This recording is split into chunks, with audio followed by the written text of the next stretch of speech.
इस वीडियो को अंत तक देखें क्योंकि ये कहानी आपकी जिंदगी बदलने वाली है।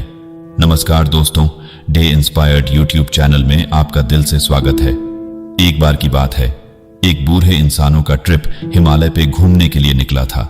सबकी उम्र 50 साल से ऊपर की थी। तब तक एक इंसान को एक महात्मा का आश्रम दिखाई देता है।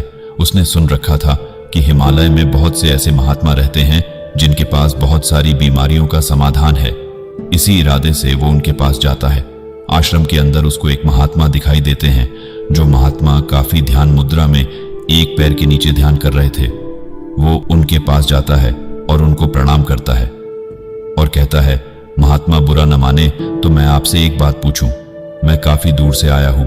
महात्मा कहते हैं, बेझिझक तुम पूछो, क्या बात है। वह बताता है कि मैं पेशे से एक व्यापारी हूं, लेकिन मुझे चैन से नींद नहीं आती। मैं जब भी सोने जाता हूं मेरे दिमाग में बहुत सारे ख्याल आने लगते हैं। दिमाग तरह तरह की बातें सोचता है।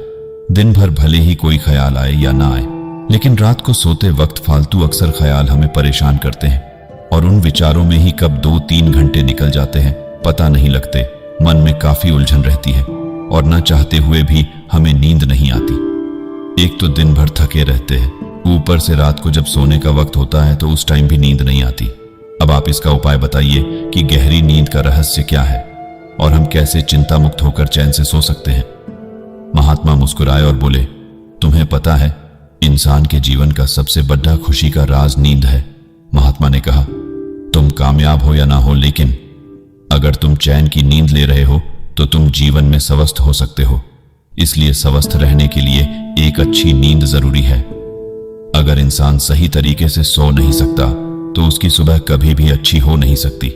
वो सुबह सुबह तनाव में उठेगा और उसका सर भारी सा होगा। वो फिर कैसे चिंता मुक्त होकर अपने दिन की शुरुआत करेगा, जिसकी वजह से उसका पूरा दिन यूं ही बेकार चला जाता है। इसीलिए अगर चैन की नींद नहीं है तो जीवन में तुम जितना भी धन दौलत या खुशियां बटोरने की कोशिश कर लो, तुम्हारे हाथ कुछ सुकून नहीं आने वाला। इसीलिए अच्छी नींद जरूरी है। बड़े बड़े राजा महाराजा जिनके पास अपार संपत्ति और धन होते हुए भी वो कभी भी चैन की नींद सो न सके।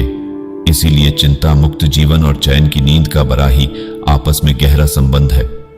ये बढ़े ही तकदीर वालों को मिलती है।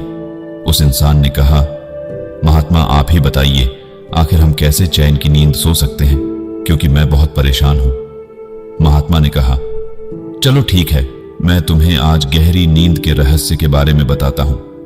आशा है कि तुम जीवन में हमेशा इस बात को याद रखोगे और तुम चैन की नींद सो पाओगे। महात्मा ने कहा, क्या तुम आज रात के लिए हमारे आश्रम में रुक सकते हो? उस दिन बोला, हाँ बिल्कुल, मैं आपके आश्रम में रुक सकता हूं। रात हो गई। वो महात्मा उसे अपने आश्रम में ले गए। वो इंसान चुपचाप बैठ के उनके दिनचर्या देखने लगा। वो बड़े ही प्यार से अपने बर्तनों को धो रहे थे, फिर सब्जियों को काटे और उन्हें चूल्हे पर पका के सादा भोजन करके बड़ी ही चैन की नींद के साथ अपनी कुटिया में जाकर सो गए। उसे भी भोजन कराया, बिस्तर दिया। हालांकि उसे नींद नहीं आ रही थी। वो तो ये सोच रहा था कि महात्मा इतना सादा भोजन करके कैसे चैन की नींद सो जाते हैं। देखो, हिल तक नहीं रहे। 2-3 घंटे बीत गए, लेकिन वो सिर्फ महात्मा के बारे में और उनके आश्रम के बारे में ही सोच रहा कि कितना शांत आश्रम है, कितने हरे भरे पेड़ है, चहचहाती चिड़िया, सादा भोजन, सिंपल सा बिस्तर, छोटी सी झोपड़ी, और उसमें महाराज कैसे चैन की नींद ले रहे हैं। और एक हमारे पास इतना धन संपत्ति होते हुए भी सब कुछ मिलकर भी चैन की नींद नहीं आती। महात्मा ने उसे बोला था कि अगली सुबह उठूंगा तो मैं तुम्हें तुम्हारे सवालों का जवाब दूंगा। वो सिर्फ सुबह के इंतजार में था कि महात्मा सुबह उठेंगे और मुझे मेरे सवालों का जवाब देंगे। रात के 12-1 बजने वाले थे और उसे आज भी नींद नहीं आ रही थी। उससे रहा नहीं गया। उसने सोचा, क्यों ना मैं इनका आश्रम में भ्रमण ही कर लूं। इसी इरादे से वो आश्रम में भ्रमण करने के लिए निकल पड़ा। करीब जाकर देखा तो महात्मा एकटक सिर्फ एक तरह अपना मुंह करके बड़े ही चैन की नींद से सो रहे थे। उनके चेहरे पर ऐसी एम शांति थी, ऐसी शांति जैसे कि कई सालों से नींद में है और वो बेफिक्र हो के बिना किसी भय, बिना किसी चिंता, बिना किसी तनाव के गहरी नींद में सो रहे हो। वो उन्हें सोते हुए एकटक देखने ही लगा और फिर उसे लगा कि अब उसे भी जाके सो जाना चाहिए, लेकिन उसे रात को नींद नहीं आई और पूरी रात भर वो इंसान जागता ही रह गया। अंत में सुबह हो गई, महात्मा उठे और अपना दिनचर्या शुरू कर दिए। स्नान, ध्यान, पूजा पाठ सब करने के बाद थोड़ा सा नाश्ता करके जब वो फ्री हुए तो उस इंसान को भी थोड़ा सा नाश्ता परोसा और उसके पास आकर आराम से बैठ गए और मुस्कुराते हुए बोले, क्या बात है, आपको नींद नहीं आई? हमें लग रहा है कि आप रात को सोए नहीं, हमें ऐसा प्रतीत क्यों हो रहा है? उस इंसान ने बोला, आपने बिल्कुल सही समझा, मैं रात को सोया नहीं हूं। मैं रात भर बस इन्हीं सब चीजों के बारे में सोचता रह गया और मुझे नींद आई ही नहीं। महात्मा ने कहा, आप इसे खाइए, उसके बाद हम आपके सवालों का जवाब देते हैं। महात्मा ने कहा, गहरी नींद का सिर्फ एक ही रिश्ता है। महात्मा ने कहा, मैं आपको एक कहानी सुनाता हूं, आप इस कहानी को ध्यान से सुनिए। हमारे आश्रम में गुरु थे, वो जब भी सोते थे वो सिर्फ एक दिशा में होकर सो जाते थे, मतलब पूरी रात वो हिलते भी नहीं थे। जिस अवस्था में वो रात को सोते उसी अवस्था में सुबह उठते थे। मैं उस समय बहुत छोटा था और आश्रम में नया नया आया था। मेरे से रहा नहीं गया और एक दिन ठीक यही 12:01 बज रहे थे। मैं उनके पास गया और सवाल पूछने के इरादे से उनके पास बैठ गया। वो सो तो रहे थे लेकिन फिर भी मैं उन्हें जगाया और बोला कि महात्मा, आप ऐसे कैसे सोते हैं? जिस अवस्था में सो रहे हैं सुबह भी उसी अवस्था में उठ जाते हैं। आप रात को हिलते भी नहीं हैं, आप ऐसे कैसे सोते हैं? और आपके इस गहरी नींद का रहस्य क्या है? आप मुझे कृपा करके इन सब चीजों के बारे में बताइए। तब महात्मा बोले, एक साधारण इंसान और एक योगी की नींद में बहुत फर्क होता है। एक साधारण इंसान की नींद और एक महात्मा की नींद, दोनों में समानता नहीं है। हम जब सोते हैं तो हम सारी चिंताओं का त्याग कर देते हैं। हम बस सिर्फ सोने के इरादे से यहाँ पर लेट जाते हैं। हम मन में फालतू ख्यालों को लाते ही नहीं। आध्यात्मिक नींद और एक साधारण नींद, दोनों में बहुत फर्क है। एक साधारण इंसान का कोई समय निर्धारित नहीं होता। जब वो सोता है उस वक्त भी काम में होता है। जब वह ध्यान करता है उस वक्त भी वो काम के बारे में सोचता रहता है। उसके विचार कभी रुकते ही नहीं। अब जिसके विचार ही नहीं रुकेंगे वो भला जीवन में शांत कैसे हो सकता है? जीवन के आखिरी पल में भी वो कुछ न कुछ सोचता ही रहता है। देखो, सोचना मन का स्वभाव है, लेकिन हर वक्त सोचना इंसान को बीमार कर देता है। इसीलिए इंसान को सही से नींद नहीं आती। लेकिन जब इंसान चिंता मुक्त होता है तो उसका मन हल्का होता है और जिस अवस्था में होता है वो उसी अवस्था में सो जाता है और उसी अवस्था में उठता भी है, ठीक एक छोटे बच्चे के समान। और उसके सुबह काफी ताजगी के साथ, एक ऊर्जा के साथ शुरू होती है और वो कभी नहीं थकता। अब मैं तुम्हें जो बता रहा हूं उन बातों को ध्यान से सुनो। सोने का सही तरीका में से सबसे पहली बड़ी गलती होती है, वो है तुम्हारा शयन कक्ष, यानी सोने की एक खास जगह। शयन कक्ष का मतलब यह है कि हमें जहां सोना होता है हम वहीं पे खाना खाते हैं, वहीं पे बातें करते हैं, वहीं पे बहुत सारी क्रियाएं करते हैं, जिसकी वजह से दिमाग उस शयन कक्ष को भी एक आम जगह मान लेता है। तुम बस ये बात सोचकर देखो, मान लो तुम्हें एक ऐसा कमरा दिया जाए जिसका उपयोग सिर्फ सोने के लिए किया जाए। जैसे ही तुम सो के सुबह बाहर निकलो उसके बाद तो दरवाजा को बंद कर दिया जाए। उस कमरे में बस एक आरामदायक एक चटाई बिछाई हो, पीने के लिए ठंडा पानी हो, और उस रूम में और उस कमरे में तुम सोने के बाद दोबारा दिन में कभी प्रवेश कर ही नहीं सकते।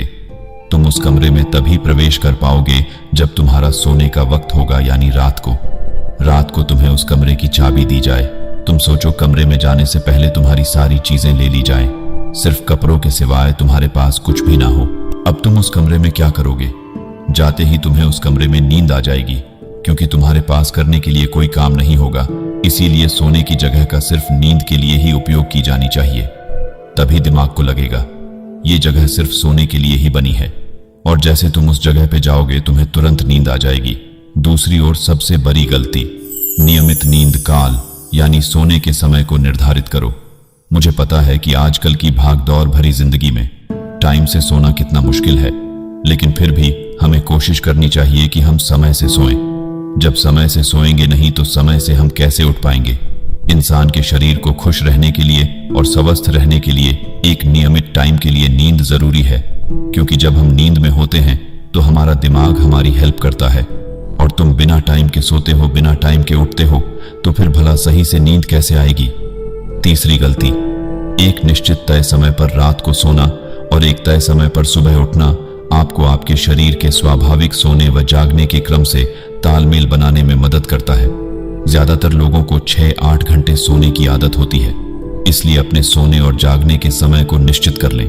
दिन में सोना अनिद्रा को बढ़ाता है, अतः इससे बचें और अगर बहुत जरूरी हो तो दिन में कम समय के लिए सोएं। क्या आपको ज्ञान है कि 20 मिनट का ध्यान आपको 8 घंटे की नींद से भी अधिक गहरा विश्राम दे सकता है? खुद नियमित ध्यान को आजमाएं और बदलाव को अनुभव करें। 20 मिनट आंख बंद कर बैठकर ध्यान के बाद न केवल आप पुष्प के जैसे ताजा अनुभव करेंगे, बल्कि रात की नींद की गुणवत्ता में भी सुधार का अनुभव करेंगे। Screen time. आजकल के दौर में हर कोई सोशल मीडिया चलाता है और हर कोई फोन देखते देखते ही सोने की कोशिश करता है, लेकिन ये चीजें गलत है। रात का वक्त सिर्फ सोने के लिए बना होता है, इसीलिए रात के वक्त में ज्यादा रोशनी आंखों को अक्सर भ्रमित करती है। इसीलिए ज्यादा फोन देखना हमारे स्वास्थ्य के लिए हानिकारक है। तुम एक काम करना, तुम कभी फोन की जगह कोई किताब को पढ़ते पढ़ते सोने की कोशिश करना। तुम देखोगे, तुम जैसे ही किताब खोलोगे तुम्हें पढ़ते पढ़ते नींद आ जाएगी। इसीलिए ये एक अच्छा उपाय हो सकता है कि तुम फोन की जगह किताब को पढ़ते पढ़ते सोने की आदत डालो। ये तुम्हारी ज्ञान के साथ सोने में भी बहुत हेल्प करेगा। रात को सोते टाइम फोन चलाना यानी बीमारियों को दावत देना, इसीलिए यह सबसे बड़ी गलती और बहुत बड़ी खतरनाक आदत है। इससे तुम बचो, नहीं तो तुम्हारी जिंदगी बर्बाद हो जाएगी। सही खान पान। आजकल के समय में लोग कुछ भी खा लेते हैं, जो मन में आता है बाहर की चीजें खरीद के खा लेते हैं। उन्हें नहीं पता, लेकिन ये चीजें भी सही से ना सोने में जिम्मेदार है। तुम फालतू की चीजें खाओगे जो पाचन क्रिया में काफी दखल अंदाजी करती है और जिसे शरीर सही से पचा नहीं पाते। इसीलिए सोने के कम से कम 3 घंटा या 4 घंटा पहले तुम्हें भोजन कर लेना चाहिए, वो भी सादा भोजन और उचित भोजन। तुम फालतू की चीजें खाओगे तो भला कैसे तुम्हें नींद आएगी? और जब तक पेट पाचन क्रिया कर रहा होता है तब तक तुम भला कैसे सो पाओगे? इसीलिए इस बात का भी तुम ध्यान रखो। तुम हल्की चीजें, हर्बल चीजें, आयुर्वेदिक चीजें खा सकते हो जो तुम्हारे पेट के लिए हल्का हो। ज्यादा हेवी या ज्यादा मसालेदार भोजन करके तुम कभी भी चैन की नींद नहीं सो सकते, क्योंकि जब तक वो पाचन क्रिया समाप्त नहीं होगी तब तक तुम्हें चैन की नींद नहीं आएगी। और नींद आ भी गई तो सुबह को तुम्हारा पेट खराब हो सकता है। आपको अपने भोजन का समय ठीक करना होगा, विशेष रूप से सांझ के भोजन का। पाचन तंत्र की अपनी एक प्राकृतिक लय है जो शाम को धीमी हो जाती है। देर से भोजन करने से पाचन तंत्र पर जोर पड़ता है और शरीर को अतिरिक्त काम करना पड़ता है, जबकि उस समय उसे आराम करना चाहिए। उत्तेजक आहार से बचें। शाम के समय हल्का और आसानी से पचने वाला सात्विक आहार ही लें। दूध, मक्खन, फल, सब्जी और अनाज पाचन तंत्र के लिए सौम्य होते हैं और निद्रा के लिए सहयोगी भी। इसीलिए इन बातों का ध्यान दो कि सोते वक्त कभी भी मसालेदार या ज्यादा हेवी भोजन करके मत सो, नहीं तो तुम बीमार हो जाओगे। अगर तुम यह क्रिया 21 दिन तक लगातार अपना लेते हो तो तुम खुद देखोगे कि तुम्हारा दिनचर्या बदल रही है और तुम आराम की नींद ले पा रहे हो। माहौल ऐसा बनाए जिसमें आपको आसानी से नींद आ जाए। आपके आराम करने वाले कमरे का आपके लिए शांतिपूर्ण होना चाहिए। आपके कमरे का तापमान, रोशनी और शोर सभी पूरी तरह नियंत्रित होनी चाहिए, जिससे आपके सोने के कमरे का वातावरण आपकी अच्छी नींद लेने में सहायक बने। सांस के प्रति सजगता एक अच्छी शुरुआत है। अपना समय लेते हुए सांस के प्रवाह को देखें। बैठे हुए या लेटे हुए अपनी आने व जाने वाली सांसों को ध्यान से देखें। सांस के साथ रहें और देखें कि कब वह शरीर में प्रवेश कर रही है और कब बाहर आ रही है। धीरे धीरे सांस लेने और सांस छोड़ने का समय आराम के साथ बढ़ाते जाएं। अपने मन व भावनाओं पर हो रहे प्रभावों को देखें। चीजों को जाने देना सीखें और अपनी सांस के द्वारा उत्पन्न हुए क्षेत्र में रहें। सांस का शरीर के सभी तंत्रों पर गहरा प्रभाव पड़ता है। शरीर के विभिन्न तंत्रों के प्रति सजग होना, साथ ही मन व भावनाओं के प्रति सजग होना और सभी अंत तंत्रों का संतुलन ही तनाव मुक्ति का आधार है। सांस को विश्राम के लिए प्रयोग करने से मन में बढ़ा हुआ तनाव निकलने लगता है और विचार धीमे होते जाते हैं। सभी तंत्रों पर शांतिमय होने व तालमेल बैठने का प्रभाव होता है, जो नींद को बेहतर बनाता है। वो इंसान ने महात्मा का बहुत बहुत धन्यवाद किया और अपने घर को चला गया। उसने शुरुआत में उसे दिक्कत हुई, लेकिन धीरे धीरे इन सारे गतिविधियों को अपने जीवन में उसने शामिल कर लेने से उसे सच में गहरी नींद की अनुभूति होने लगी। बाकी अगर ये कहानी आपको अच्छी लगी हो तो इस वीडियो को लाइक करें और ऐसी और कहानी सुनने के लिए डे इंस्पायर्ड यूट्यूब चैनल को सब्सक्राइब करें। तब तक मिलते हैं हम आपसे ऐसी ही एक और प्रेरणादायक कहानी के साथ अगले दिन। धन्यवाद।